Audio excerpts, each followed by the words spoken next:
ketemu lagi sama Mama Yum di sini. Terima kasih sudah mampir ke channel YouTube aku dan sampai di video ini. Oke, teman-teman, kali ini aku mau cerita tentang komentar dari seorang netizen yang ditanggapi oleh netizen yang lain gitu kan. Aku sih lupa sebenarnya itu postingan apa. Cuma komennya itu loh yang bikin kayaknya nggak gitu deh. Oke, jadi gini, langsung aja ya. Komenannya kayak gini teman-teman. Banyak ya yang pecinta kucing juga. Emoticon love. Jadi keinget mbak-mbak sok idih nek neng tempat makan Oppo Cafe tiba-tiba disamperin kucing, terus sok takut kayak apaan sih mbak? Kamu tidak sespesial itu. Marai mangkel. Oppo menele ngusir kejem. Dah, di bawah ada yang nanggepin lagi nih. Oh, ada juga nih. Saya pas di warung mie ayam lihat cowok tiba-tiba loncat-loncat. Astaga, tak kira kesurupan. Taunya cuma gara-gara dideketin kucing di bawah meja. Lebay banget nggak sih jadi cowok kok lemah? Emotnya ketawa, haha. Ditanggapi dong sama Mama Yum. Dan nih komenannya. Dan aku mau ngebahas tentang, sama mungkin karena ini terkait sama ketakutan sama kucing ya, termasuk aku. Jadi aku hanya mengomentari bahwa hal seperti itu, ketakutan atau fobia sama sesuatu hal, itu bisa terjadi sama siapa aja tanpa mengenal waktu, tanpa mengenal usia, tanpa mengenal jabatan, ras, suku, agama, dan lain-lain tuh nggak ada hubungannya.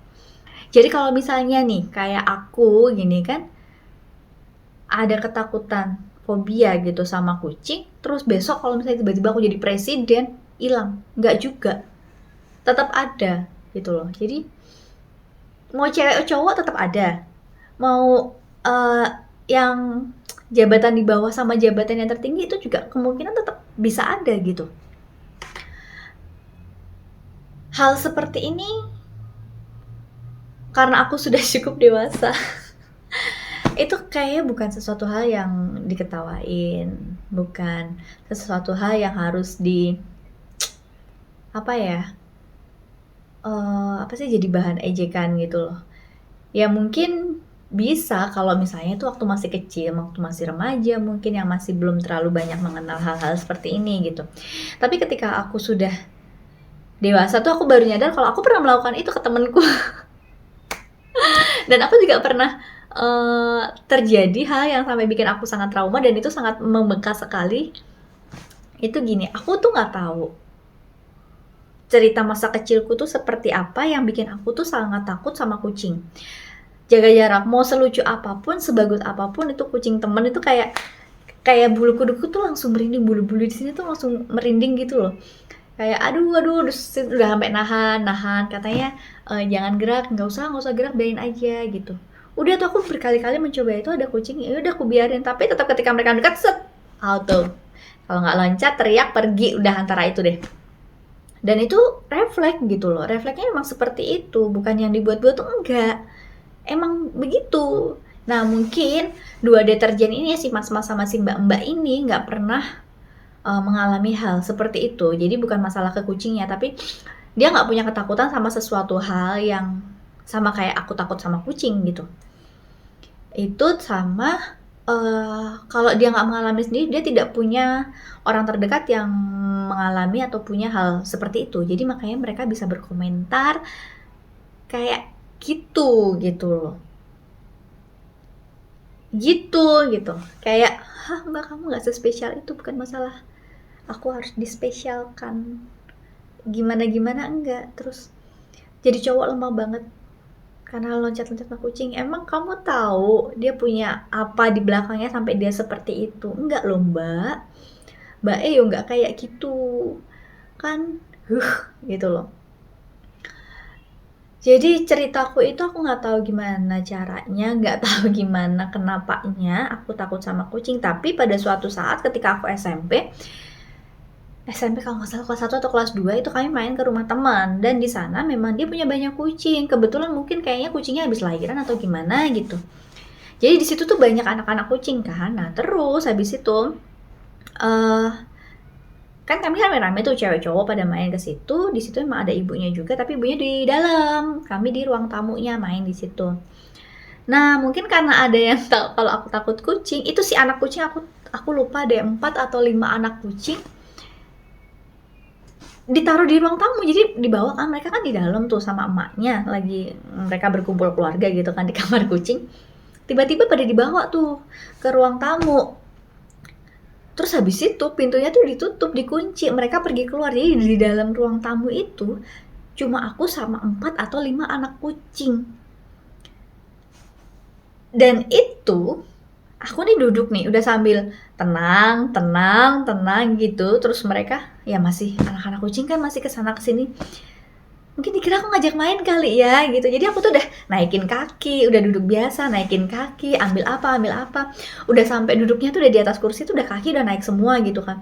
Tiba-tiba tuh ya, itu aku ingat banget tuh ada satu tuh yang lompat ke atas gitu loh. Nggak tahu dia ngelewatin apa aja, pokoknya aku ingat itu ada pergerakan set gitu. Itu yang bikin aku tuh langsung berdiri di atas kursi, langsung teriak, ah! Habis itu mungkin dikira masih main kali aku teriak, ah! Gitu tuh. Yang lain juga ikutan. Jadi aku akhirnya naik meja. Jadi sampai aku tuh harus ngelompatin meja kursi tuh menghindari mereka. Tapi mereka kan ngejar terus ya. Sampai akhirnya ibunya temenku itu keluar gitu. Kenapa gitu. Nah terus dia lihat dong. Beliau melihat bahwa aku sudah di atas kursi, di atas meja atau apa itu tuh di bawahku tuh udah anak-anak kucing udah pada ngeliatin aku, udah pada mau ngajak main gitu. Udah. Habis itu langsung dibantuin sama ibunya, dibawa itu anak-anak kucing masuk ke dalam. Terus di luar teman-teman pada apa? Pada ketawa. Kesel dong, marah dong. Iya gitu. Tapi kan maksudnya gini, itu zaman masih kecil, masih. Jadi sesuatu hal yang ditakutin sama temennya itu malah dijadiin bahan apa sih? Bahan bercandaan gitu. Ya aku masih bisa sedikit memaklumi karena memang ya udah sebatas itu gitu, nggak yang gimana-gimana. Jadi aku masih oke. Tapi makin kesini tuh makin wah gitu. Akunya sih biasa aja, cuman aku sadar kalau aku pernah melakukan itu juga ke temanku karena ya itu masih dianggap bercandaan kan, jadi bahan ketawaan gitu. Karena itu kita teman gitu, sampai pada akhirnya aku sampai bikin dia nangis. Terus aku kaget, aku baru nyadar kalau oh setakut itu ya. Oke, berarti ini salah gitu. Maksudnya aku lakuin tuh aku langsung sadar aku salah. Aku bilang maaf ya gitu. Nah beda sama waktu aku masih SMP yang dikunciin sama anak-anak kucing itu. Ya udah ketika teman-temanku pada ketawa terus akunya marah tuh ya marah ngomel-ngomel gitu. Tapi nggak yang nangis-nangis banget gitu. Jadi mungkin ya masih dimaklumi lah kebercandaannya gitu. Nah terus hal-hal yang seperti ini tuh jadi bikin aku kalau misalnya ada kucing tuh aku langsung bilang, aku nggak bisa ya deket-deket sama kucing gitu. Jadi aku yang jaga jarak gitu. Kalau misalnya temanku banyak kucingnya ya udah aku jaga jarak. Oh, oke, iya. Oke, mundur, menjauh lah, jangan sampai deket-deket kucing karena ya aku udah sampaikan kalau aku nggak bisa sama kucing gitu. Mau selucu mau seapapun tuh udah nggak bisa. Sampai pernah tuh di pet shop itu banyak kucing sama anjing kan. Nggak apa-apa mbak, dipegang aja gitu. Ya udah dipegang, ya aku pegang apa anjing, kucingnya enggak.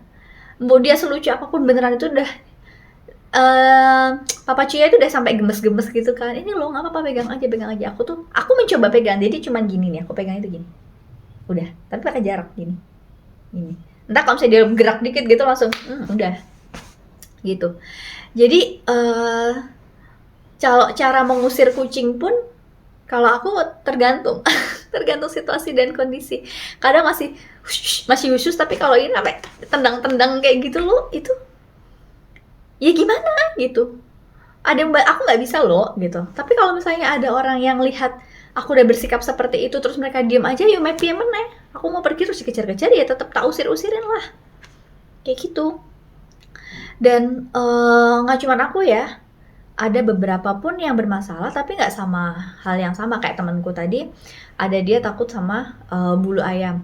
Nanti kalau misalnya aku bisa kontak-kontakan sama dia, aku minta sharing juga ke temanku ini karena memang eh ini aku bercandain sampai dia nangis itu, ya ampun Pipi maaf ya gitu.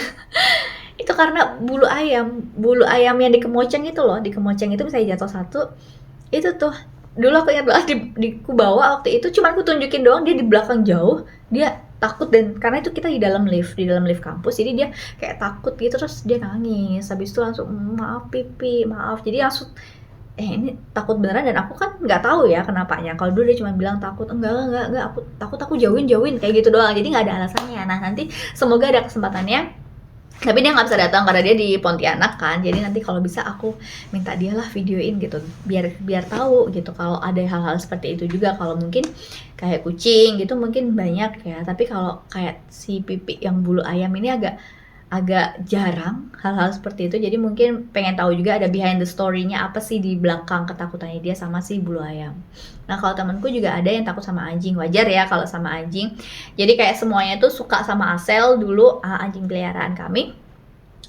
Dia lucu banget, dia gemes banget, dia apa-apa banget. Mau dipukul kok sama temanku itu. Dia sampai udah mau mukul itu kan, "Pon jangan," gitu. Habis jauhin nggak, dia sampai kayak gitu, jauhin nggak gitu. Terserah mau dia lucu, mau dia anak kamu, mau dia segemes apapun, mau dia apain, pokoknya nggak, jauhin. Dia sampai bilang kayak gitu, jauhin nggak, kalau nggak nih beneran aku pukul. Dia bener-bener udah bawa apa gitu, udah mau buat mukul Asel gitu kan. Ya udah kita jauhin. Terus dia bilang, "Sorry ya, soalnya aku tuh pernah, jadi kecilnya dia pernah digigit anjing, dikejar terus digigit anjing gitu, dan itu makanya sama piaraan yang segemes anjing kecil pun dia nggak bisa gitu, anjing kecil yang gemes-gemes gitu nggak bisa tetap. Itu kayak bawaannya tuh mau nimpuk, bukan cuma mau nyingkirin, dia bawaannya tuh udah langsung gini loh." Refleksnya gitu ya, itu makanya hal-hal seperti itu tuh yang eh, mungkin kalau masih kecil masih belum ngerti, masih dia nggak bercanda, tapi semakin kecil semakin tahu, oh temanku ini nggak bisa ini, ya ya kita jagain, jangan kalau misalnya kayak itu piaraan kita, ya udah dijaga jarak, kayak gitu. Dan itu berlaku sih buat teman-teman aku, banyak yang punya kucing dan mereka sudah paham gitu. Jadi kalau aku datang biasanya kucingnya dimasukin dulu di kandangnya, disingkirin dulu, atau mereka sudah tahu kalau tiba-tiba nanti aku naik kursi gitu kan, teriak atau apa gitu, udah paham lah mereka, nggak yang kaget-kaget gimana, terus nggak yang bikin emosi dengan bilang lebay atau apapun sih, enggak, karena ya mereka udah tahu, dan itu dari dalam dirinya sendiri. Dan ya ada, kita punya ketakutan sama berbagai macam hal, dan itu apalagi ini masalah ke teman kan, karena kita kenal ya, jadi mungkin it's okay, oh iya oke, masih baik-baik. Tapi kalau apalagi sama deterjen gitu ya, kamu nggak tahu behind the story-nya, kamu nggak ngerti, apalagi yang nggak kenal kenapa-kenapanya ya. Mungkin kalau mau ngomong kayak gitu dipendem aja kali ya, nggak perlu di omong-omongin terus bikin stigma negatif, terus yang jadi berlebihan atau apa, itu kayaknya enggak deh, nggak perlu, nggak penting. Apalagi kayak di kolom komentar itu buat publik kan, jadi daripada nanti Anda yang kena dan diserang, terus tiba-tiba Anda kena mentalnya karena komentar Anda sendiri, terus habis itu jadi playing